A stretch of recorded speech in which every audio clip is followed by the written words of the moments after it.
Welcome to NSTV. నా పేరు మోనికా. ముందుగా హెడ్లైన్స్. సుప్రీంకోర్టు ప్రధాన న్యాయమూర్తి బిఆర్ గవాయ్ పై జరిగిన దాడిని నిరసిస్తూ దాడికి పాల్పడిన వారిని కఠినంగా శిక్షించాలని డిమాండ్ చేస్తూ కామారెడ్డి జిల్లా కలెక్టరేట్ కార్యాలయం ముందు ఎంఆర్పీఎస్ అనుబంధ సంఘాల ఆధ్వర్యంలో నల్ల జెండాలతో నిరసన ప్రదర్శన నిర్వహించారు. ఈ సందర్భంగా ఎంఆర్పీఎస్ జిల్లా ఇన్ఛార్జ్ మాంథని సామిల్ మాట్లాడుతూ సుప్రీంకోర్టు ప్రధాన న్యాయమూర్తి జస్టిస్ గవాయ్ పై జరిగిన దాడిని పూర్తిగా ఖండిస్తున్నామని తెలిపారు.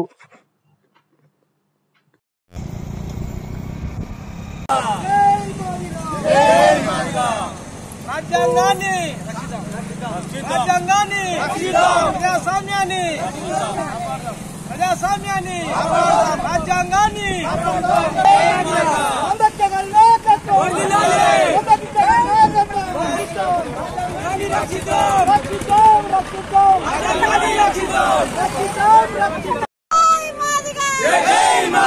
శిక్షించాలి. జడ్జిపై దాడి చేసిన వ్యక్తిని వెంటనే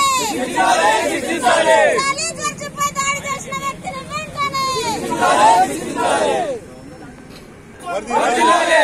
మందకృష్ణ గారి నాయకత్వం మందకృష్ణ గారి నాయకత్వం మందకృష్ణ గారి నాయకత్వం గవాయ్ పై దాడి చేసిన వ్యక్తిని వెంటనే గవాయ్ పై దాడి చేసిన వ్యక్తిని వెంటనే గవాయ్ పై దాడి చేసిన వ్యక్తిని వెంటనే రవికిషోర్ని వెంటనే రవికిషోర్ని వెంటనే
దాడి చేసే వ్యక్తిని శిక్షించాలి.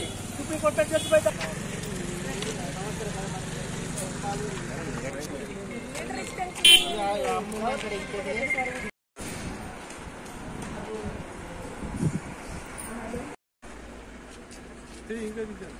భారత సుప్రీంకోర్టు ప్రధాన న్యాయమూర్తి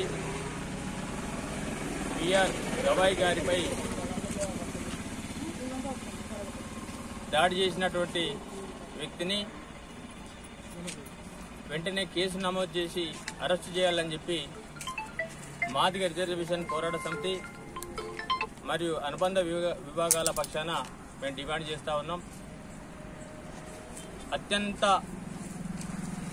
ప్రధానమైనటువంటి సుప్రీంకోర్టులో ఒక దళితుడైనటువంటి ప్రధాన న్యాయమూర్తి మీద దాడి చేయడం అంటే ఇది క్షమించరాని నేరం అని చెప్పి మేము గుర్తు చేస్తూ ఉన్నాం. ఇలాంటి సంఘటనలు పునరావృతం కాకుండా కేంద్ర రాష్ట్ర ప్రభుత్వాలు తక్షణమే చర్యలు తీసుకోవాలని చెప్పి మేము గుర్తు చేస్తూ ఉన్నాం. అలాగే ఈరోజు సుప్రీంకోర్టు జడ్జి మీదనే దాడి చేయడం అంటే భారత రాజ్యాంగం పైన, అలాగే ప్రజాస్వామ్యం పైన, అలాగే న్యాయ వ్యవస్థ పైన చేసినటువంటి దాడిగానే సమాజం చూడాలని చెప్పి మేము గుర్తు చేస్తూ ఉన్నాం. ఇలాంటి సంఘటనలు ఇప్పటి వరకు ఈ వ్యవస్థ మొదలుకుంటే ఇప్పటి వరకు ఇలాంటి సంఘటన జరగలేదు.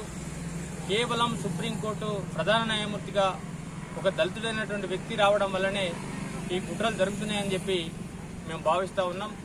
ఇలాంటి సంఘటనలు పునరావృతం అయితే రేపు జరగబోయేటువంటి పరిణామాలకు ప్రభుత్వాలే బాధ్యత వహించాల్సి వస్తాయని చెప్పి మేము హెచ్చరిస్తూ ఉన్నాం. ఇప్పటికైనా దాడి చేసినటువంటి వ్యక్తి మీద తక్షణమే కేసు నమోదు చేసి శిక్షించాలి.